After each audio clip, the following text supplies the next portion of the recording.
Hello friends, welcome to Kamath Astrology, and today I will cover a very interesting topic, that is understanding the possibility of moksha through the horoscope. Om Guru Bruhaspataye Namaha. Now most of the people who go to astrologers generally they have materialistic questions. For example, when will I get married? Will I be able to go abroad? When will I get my first child? Okay, how is my child's career like? Will I get lot of wealth in my life? Will I have a big home, big car?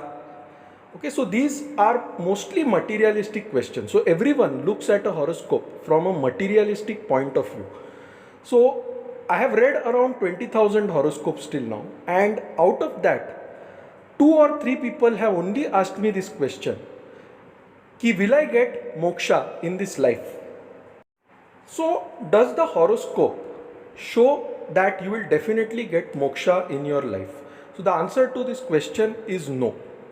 Okay, but the placement of certain planets in certain houses in the horoscope indicates a strong possibility of you doing actions that will lead you towards moksha or liberation from the cycle of birth and death.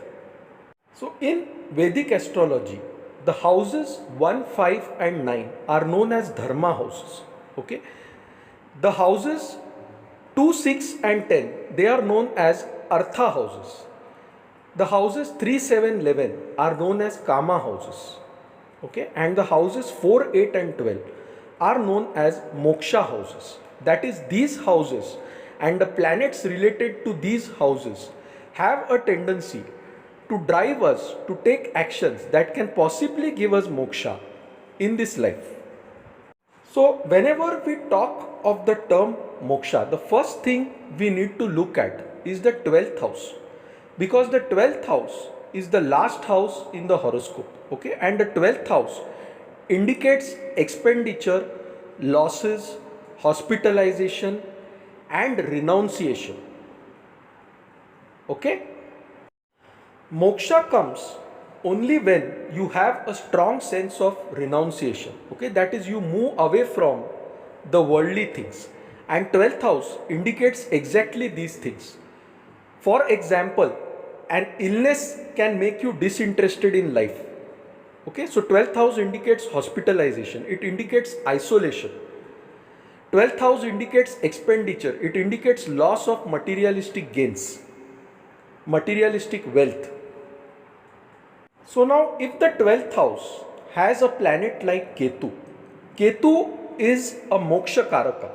Okay, that is, he has the ability to give you moksha. Now remember that Ketu is actually a monk. Okay, he does not desire anything. So he takes you away from all the things which are materialistic. So when Ketu is in the 12th house, in this chart for an Aries ascendant, I have shown Ketu in the 12th house of Meen. Okay, and Meen is also a very spiritual sign. It is ruled by Jupiter.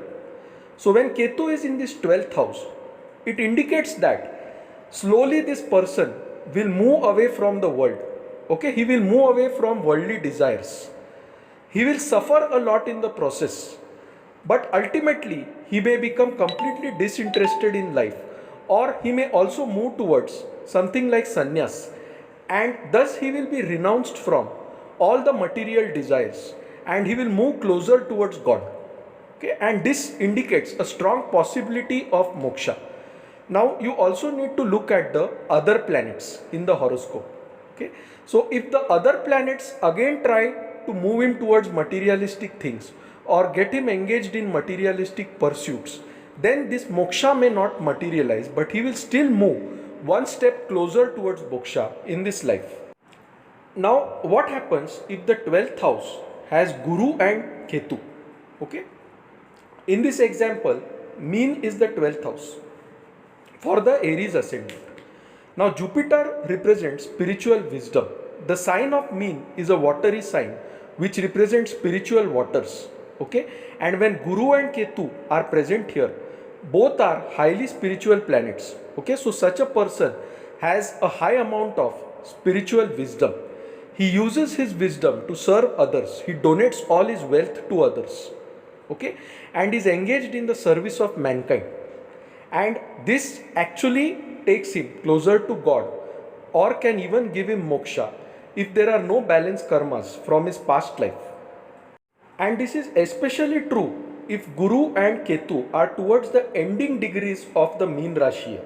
Okay, that is, if they are at say 29 degrees and very close to the ascendant in the Mesh Rashi, then what it means is this person will be driven by spiritual wisdom to do activities such as donations, charities, okay, serving people in hospitals, serving the poor people, and definitely these actions will take him closer to God and towards moksha.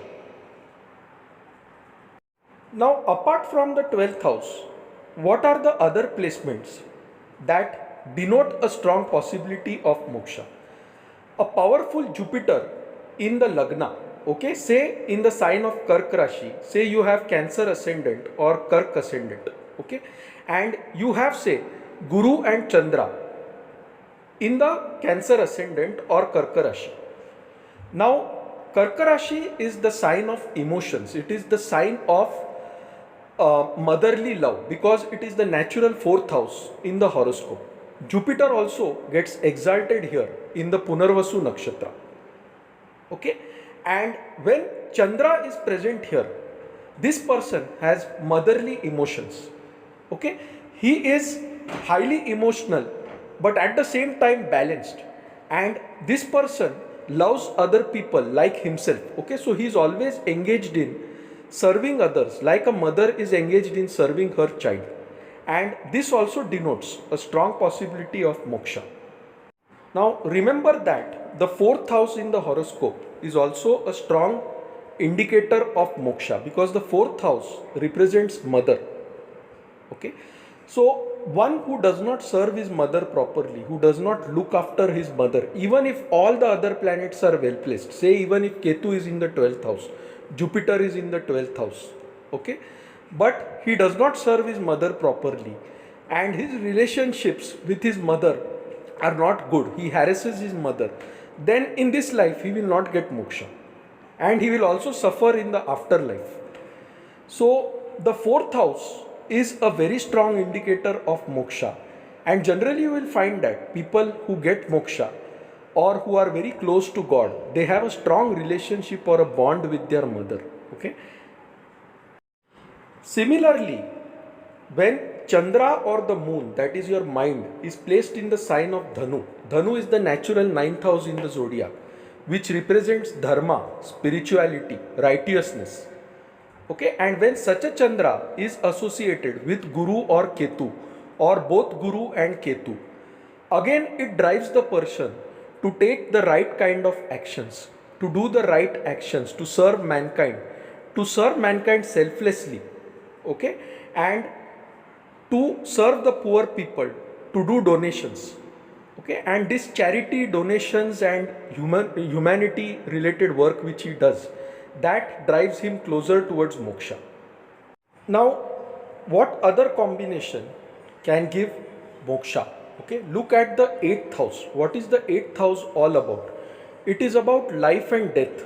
Okay, it is about longevity. It is about inheritance. It is about hidden things. It is about secrets. Okay, it is about mysticism. It is about occult things. So the 8th house is also a strong indicator of moksha because it indicates the change from life to death and death to life. It is the house of transformation. It is the house of sudden ups and downs.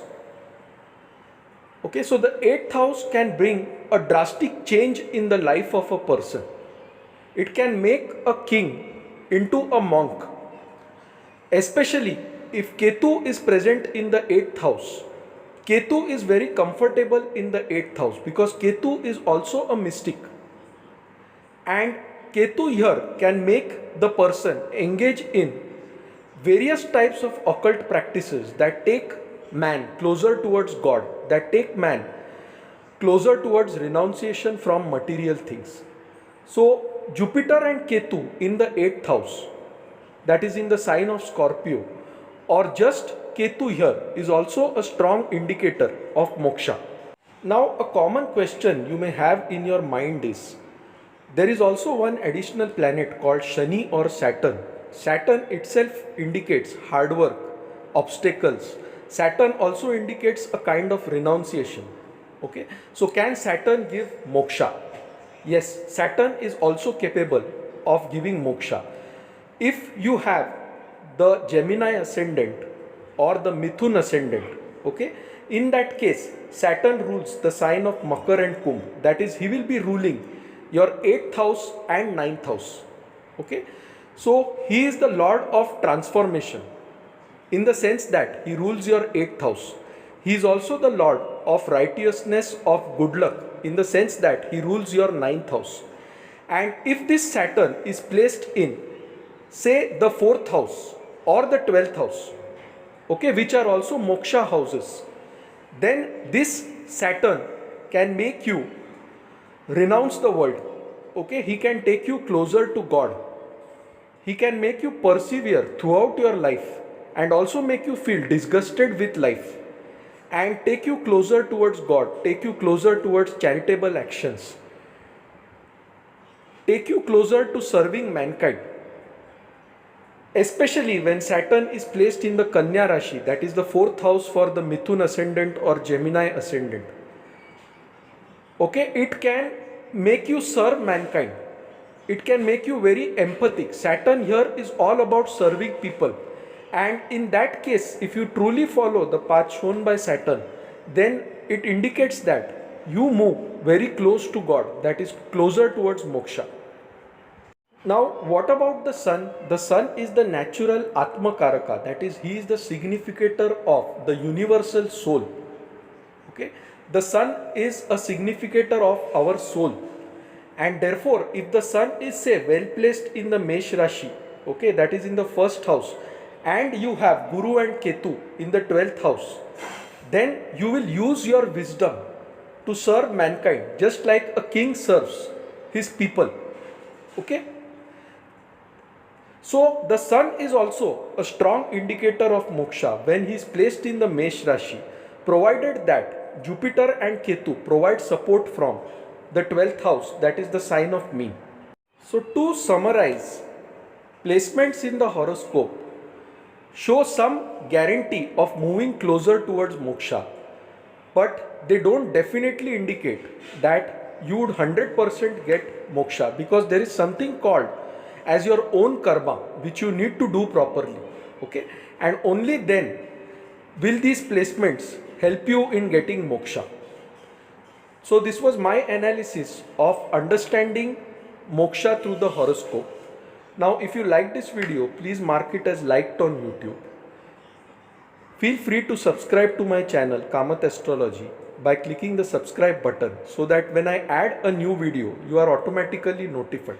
For any queries, please email us at astrosevaworld@yahoo.com or reach us through our website astroseva.tripod.com or by downloading our mobile application Kamath Astrology on Google Play Store. So friends, that's all from my end today. Hope you enjoyed this video. Thanks a lot. We'll see you soon again with another video shortly. Till then, bye. Stay safe.